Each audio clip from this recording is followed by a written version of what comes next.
नमस्कार। आप सभी को शक्ति के 48 नियम ऑडियो बुक में स्वागत है। किताब लिखी गई है रॉबर्ट ग्रीन के द्वारा। चलिए देखते हैं नियम 39। मछली पकड़ने के लिए पानी हिलाएं। क्रोध और भावनाएं रणनीति की दृष्टि से नुकसान पहुंचाती है। आपको हमेशा शांत और उद्देश्य पर केंद्रित रहना चाहिए। स्वयं शांत रहते हुए अगर आप अपने शत्रुओं को गुस्सा दिला सकें तो आपको निश्चित रूप से लाभ होता है। अपने शत्रुओं को असंतुलित कर दें। उनके दंभ में कोई दरार खोजें जिसके द्वारा आप उन्हें हिला सकें।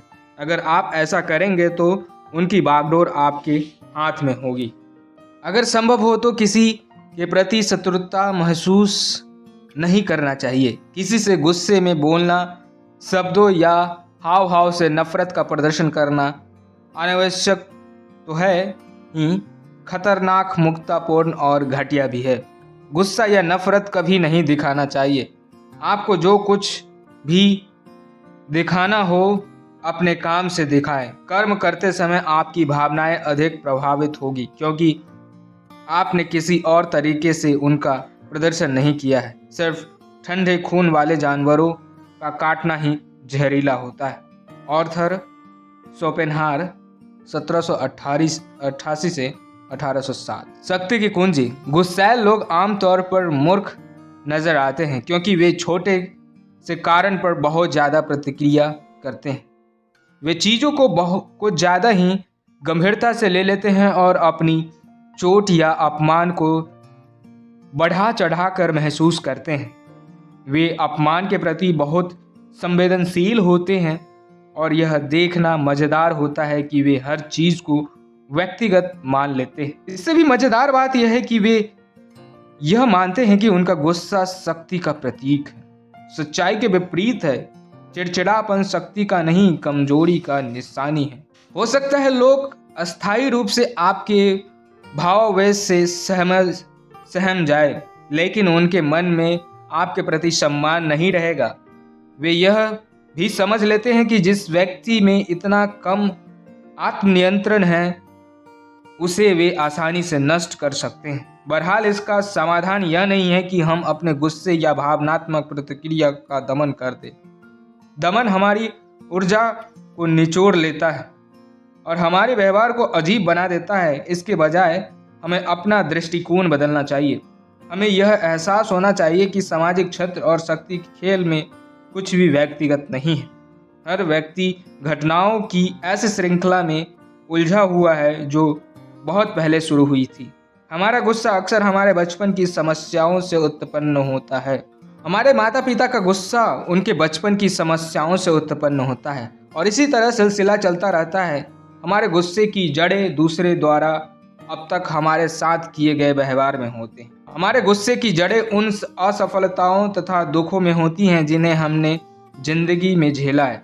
जब कोई व्यक्ति अक्सर हमें गुस्सा दिलाता है तो बात इतनी सी नहीं होती है। यह इससे जटिल मामला है। उस व्यक्ति ने हमारे साथ क्या किया है, बात इससे बहुत आगे तक जाती है। अगर कोई व्यक्ति आप पर आग बबूला हो जाता है और आपको ऐसा लगता है कि आपकी गलती तुलना में उसका गुस्सा बहुत ज़्यादा है, तो आपको खुद को यह याद दिलाना चाहिए कि उसका पूरा गुस्सा शायद आप पर केंद्रित नहीं है। यह मुगालता न पाले। उन गुस्सों के कारण इससे कहीं ज़्यादा बड़ा और पुराना है। इसमें उसकी ज़िंदगी के दर्जनों पुराने घाव शामिल है और यह इतना मूल्यवान नहीं है कि इसे समझने की झंझट मोल ले जाए। किसी के गुस्से या भावनात्मक आवेश की व्यक्तिगत वैमनस्य के रूप में न देखें। इसे तो इस रूप में देखें कि सामने वाला आप पर शक्ति पाने के लिए यह चाल चल रहा है। वह आहत भावनाओं और गुस्से के पीछे छिपकर आपको नियंत्रित करने या सजा देने की कोशिश कर रहा है। द्वितीय क्षेत्र में द्वितीय श्रेणी के एक अफसर किन्नियों का यह भाई था जिसे पुरोहित यागुकु कहा जाता था। वह बहुत बड़े स्वभाव का था। उसके मठ के पास बिच्छू बूटी का एक बड़ा पेड़ था। इसीलिए लोगों ने उनका नाम बिच्छू बुटी पुरोहित रख दिया। पुरोहित ने कहा, यह कितना घटिया नाम है। उसने पेड़ कटवा दिए, लेकिन उसका ठूठ भी बचा रह गया। लोग अब उसे ठूठ पुरोहित कहने लगे। पहले से भी ज्यादा गुस्सा होकर पुरोहित ने उस ठूठ को भी उखड़वाकर दूर फेंकवा दिया, लेकिन इससे वहां पर गड्ढा हो गया। अब लोग उसे गड्ढा पुरोहित कहने लगा। एसेस इन आइडिलेंस क्रेको, जापान, 14वीं सदी। जब आप अपना नजरिया बदल लेंगे तो आप ज्यादा स्पष्टता और ऊर्जा के साथ शक्ति का यह खेल खेल सकेंगे। तब आप अति प्रतिक्रिया करने और लोगों को भावनाओं में उलझने के बजाय उनके गुस्से से लाभ उठा पाएंगे। तीसरी सदी में थ्री किंगडम्स नाम का महत्वपूर्ण युद्ध हुआ।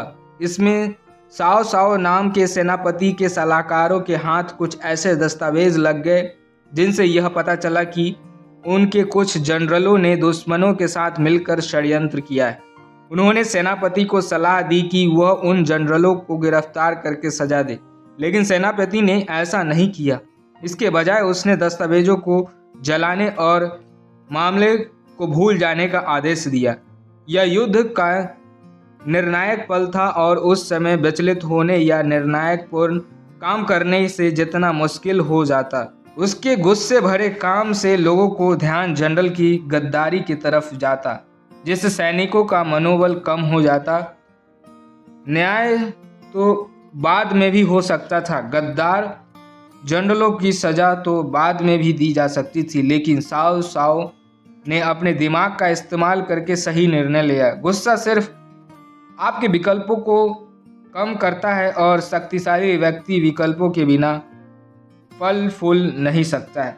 जब आप यह सीख जाते हैं कि मामलों को व्यक्तिगत नहीं मानना है और अपनी भावनात्मक प्रतिक्रियाओं पर काबू रखना है, तो आप में जबरदस्त शक्ति आ जाती है। अब आप दूसरों की भावनात्मक प्रतिक्रियाओं से खेल सकते हैं। असुरक्षित लोगों को काम करने के लिए उकसाने का तरीका यह है कि आप उनकी मर्दानगी पर संदेह प्रकट करें और उन्हें आसान विजय की संभावनाएं दिखाएं। गर्म मिजाज दुश्मन के सामने सबसे अच्छी प्रतिक्रिया यह है कि कोई प्रतिक्रिया ही न की जाए। जब बाकी सबका दिमाग गर्म हो रहा है तो ठंडे दिमाग वाले व्यक्ति से ज़्यादा गुस्सा दिलाने वाले और कोई चीज़ नहीं है। अगर लोगों की विचलित करने से आपको लाभ होता है तो सामंतों की तरह बोरियत भरी मुद्रा का नाटक करें। यह मुद्रा मखौल उड़ाने वाली या विजयी नहीं होना चाहिए, बल्कि सिर्फ उदासीन होना चाहिए। इससे उनका फ्यूज उड़ जाएगा जब वे गुस्से की बौखलाहट से खुद को लज्जित करेंगे। तो आप कई जीतें हासिल करेंगे।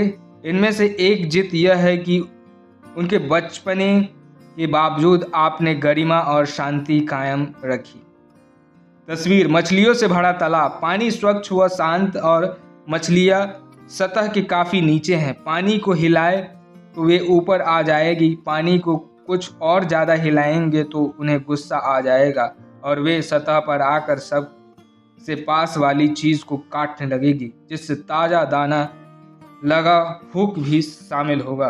विशेषज्ञ की राय: अगर आपका विरोधी गुस्सैल है तो उसे चिढ़ाने की कोशिश करें। अगर वह दम्भी है तो उसके गर्व को हवा देने की कोशिश करें।